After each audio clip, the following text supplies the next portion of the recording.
నిఖిల్ అన్న ఎంత మాట్లాడటానికి ట్రై చేసినా కావ్య గారు అయితే మాట్లాడరు. ఇది 100% అర్థమైంది.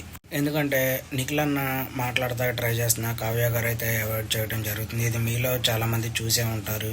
అసలు ఏం జరిగింది ఏంటని అయితే నిఖిల్ అన్న చెప్పలేదు. అక్కడ తనదే తప్పనైతే 2-3 సార్లు చెప్పాడు. నా తప్పు వల్లే విడిపోయాం మేము అని.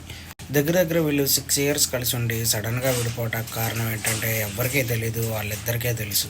నిఖిల్ అన్న ఫ్యాన్స్ మాత్రం కలుస్తాడు నిఖిల్ అని చెప్తూ ఉన్నారు. కానీ 100% 200% అసలు కలవరు వాళ్ళిద్దరూ అని నాకైతే అనిపిస్తుంది.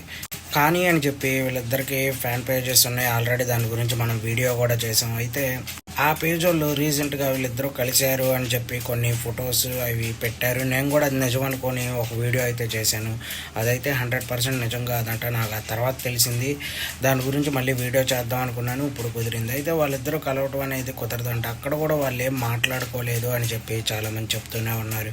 ఇంకా ప్రజెంట్ ఇప్పుడైతే కావ్య గారు ఏదో షో చేస్తున్నట్టున్నారు. షో కాదు, ఏదో సీరియల్ ఒకటి చేస్తున్నారు. దాంట్లోకి నిఖిల్ అన్న గెస్ట్గా వస్తున్నాడు అని చెప్పి కూడా చాలామంది చెప్పారు. ఇది కూడా 100% నిజం కాదు.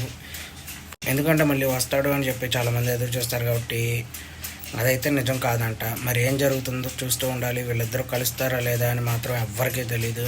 నా ఒపీనియన్ అయితే కలవరు అని నేనైతే అనుకుంటున్నా.